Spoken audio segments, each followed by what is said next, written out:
স্বাগত ডিবিসি সংবাদে আপনাদের সাথে আছি রেদওয়ান আহমেদ। আমি এবার জানাবো খবরের বিস্তারিত। জাতীয় সংসদ নির্বাচন নিয়ে রাজনৈতিক দলগুলোর মধ্যে রয়েছে উদ্বেগ।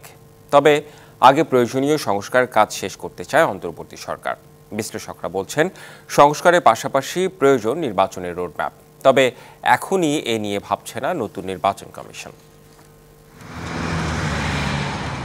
অন্তর্বর্তী সরকার গঠনের পর থেকেই জাতীয় সংসদ নির্বাচনের রোডম্যাপ ঘোষণার উপর জোর দিয়ে আসছে রাজনৈতিক দলসহ নানা মহল। এ নিয়ে সরকারের পক্ষ থেকেও এখনো সুনির্দিষ্ট কোনো ঘোষণা না আসায় হতাশ রাজনৈতিক দলের নেতারা। আর অপ্রাপ্তির মধ্যে হচ্ছে যার জন্য যে কারণে তাকে বিদায় হতে হচ্ছে, গণতন্ত্র হত্যার জন্য, দুর্নীতির মাধ্যমে দেশের অর্থনীতিকে ধ্বংস করে দেওয়ার জন্য, সেখান থেকে রিকভারির জন্য যত তাড়াতাড়ি আমরা যেতে পারি নির্বাচনের মাধ্যমে সেদিকে আমাদেরকে যেতে হবে, কাজ করতে হবে। সেই বিষয়টা বাকি রয়ে গেছে।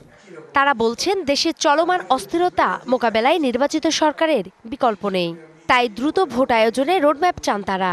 ভোটার লিস্টে তারা কথা বলেছে যে ভোটার লিস্ট তৈরি করতে তাদের কীরকম সময় লাগতে পারে একটা ধারণা দিয়েছে, এবং ভোটার লিস্ট তৈরি হওয়ার আগে তারা কোনো রোডম্যাপ ডিক্লেয়ার করতে চায় না। এই হিসেবে আমি এইটা বলবো যে এই ইলেকশন কমিশনের কাছে এখন কোনো রোডম্যাপ নেই। আগামী দিনের যে ট্রানজিশন, পিসফুল ট্রানজিশন যেটা হবে, এটা তো রোডম্যাপ থাকতে হবে। সুতরাং সেটা তো প্রত্যাশিত, সেটা সবাই প্রত্যাশা করতে এবং যত তাড়াতাড়ি সম্ভব সেটা করতে হবে। বিশ্লেষকরাও বলছেন রোডম্যাপ ঘোষণা করে দ্রুত দেশে সুষ্ঠু নির্বাচন দরকার। এই সভান্তিটাকে ধরে রাখার জন্য নির্বাচন কমিশনকেও রোডম্যাপ দিতে হবে এবং ঐক্যমত্য ধরে রাখার জন্য তাদের সমস্ত পলিটিক্যাল পার্টিদের যত শীঘ্র সম্ভব ডাকতে হবে। আমরা একটা যৌক্তিক সময়ের মধ্যে নির্বাচন চাই, যে নির্বাচনে সরকার সঙ্গে সঙ্গে লোকের কাছে অ্যাকাউন্টেবল হয়।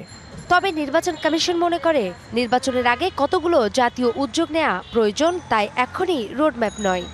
রোডম্যাপের ব্যাপারটা হচ্ছে একটা সামষ্টিক ব্যাপার। এখানে এটার সাথে আমাদের কতগুলো ন্যাশনাল ইনিশিয়েটিভস আছে, এই সংস্কার কার্যক্রমগুলো আছে, আমাদের আভ্যন্তরীণ কিছু প্রিপারেশনের ব্যাপার আছে। সুতরাং এটাকে এখানে দাঁড়িয়ে এক লাইনে বলা সম্ভব নয়।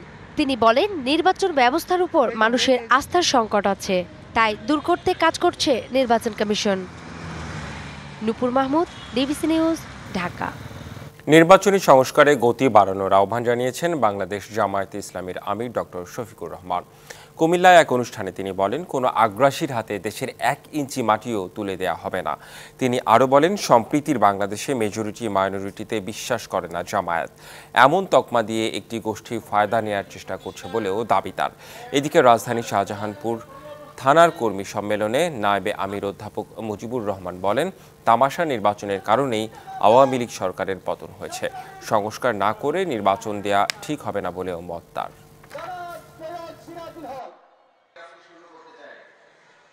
যারা জুলুম করছিল তারা কি সবাই পালিয়েছে?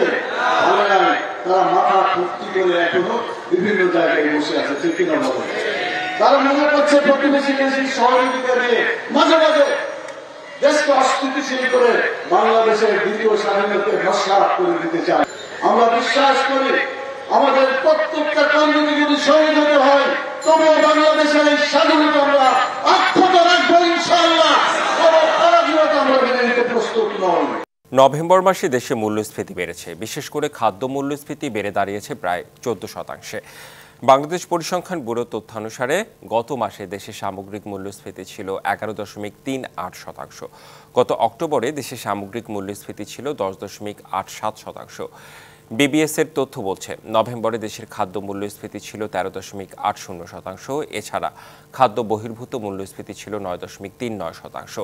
আগের মাস অক্টোবরে যা ছিল যথাক্রমে 12.66% ও 9.34%। গত বছরে অর্থাৎ 2023 সালের নভেম্বরে খাদ্য ও খাদ্য বহির্ভূত মূল্যস্ফীতি ছিল যথাক্রমে 10.76% ও 8.16%।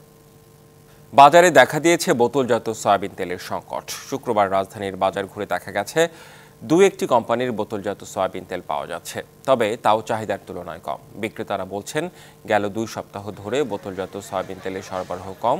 পরিবেশকদের কাছে বারবার তাগাদা দিয়েও তেল পাচ্ছেন না তারা। বিক্রেতাদের অভিযোগ, দাম বাড়ানোর জন্য এই কৃত্রিম সংকট তৈরি করছে কোম্পানিগুলো। এদিকে বাজারে সরবরাহ বাড়ায় কমতে শুরু করেছে শীতের সবজির দাম।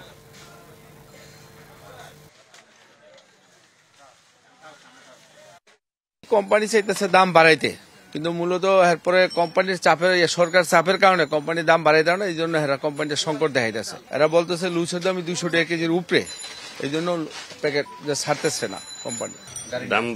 দাম বাড়াবে বিধানে তেল দিতেছে না আমাদেরকে, আমরা টোটাল তেল বিক্রি করতে পারতেছি না। আজকে প্রায় 2 সপ্তাহ ধরে আউটের দাম কিনা 2 পিস 1 পিস গায়ের দাম বেশি দিয়ে কিনাই না বেচতেছি।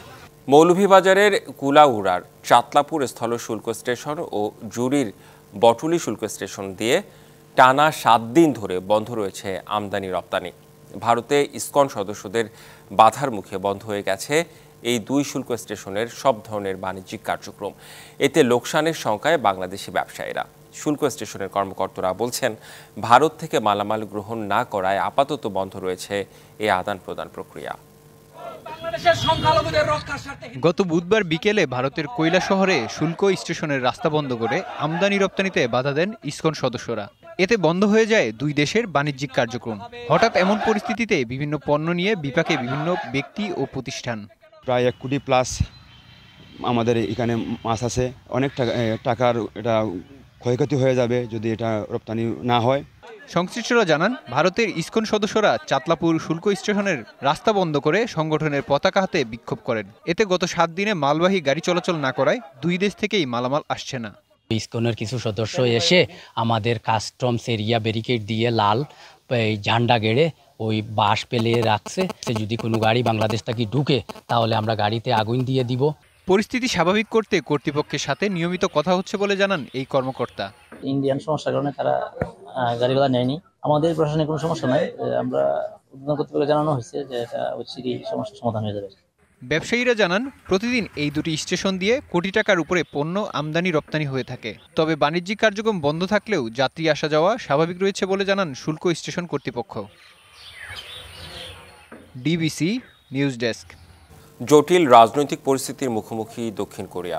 সামরিক আইন জারির ঘোষণা ও চাপের মুখে তা প্রত্যাহারের পর প্রেসিডেন্ট উইন সুক ইউলের বিরুদ্ধে অভিশংসনের বিষয়ে ভোট হতে পারে শনিবার। ক্ষমতাসীন পিপল পাওয়ার পার্টির প্রধান হান ডং হুন জানিয়েছেন, প্রেসিডেন্টকে অপসারণ না করা হলে বড় বিপদে পড়বে দেশের জনগণ।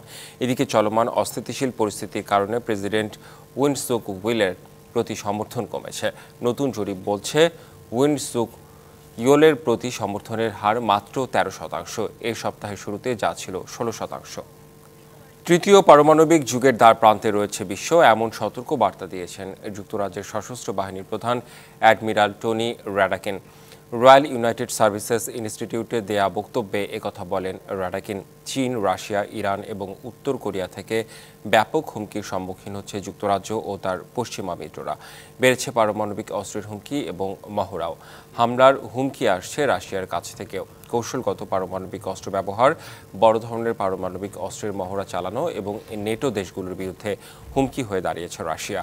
যুক্তরাজ্যের জন্য আরেক চ্যালেঞ্জ চীনের পারমাণবিক অস্ত্র উন্নয়ন, উত্তর কোরিয়ার ব্যালিস্টিক ক্ষেপণাস্ত্র উন্নয়ন কর্মসূচি এবং খেয়ালি আচরণ কেবল আঞ্চলিক নয়, বিশ্বের জন্য হুমকি হয়েও দাঁড়িয়েছে। সংবাদ এই ছিল এখনকার মতো। ডিবিসি নিউজের সংবাদগুলো পড়তে ভিজিট করুন dbcnews.tv আর ভিজিট করুন ডিবিসি নিউজের ফেসবুক পেজ এবং ইউটিউব চ্যানেল। সঙ্গেই থাকুন।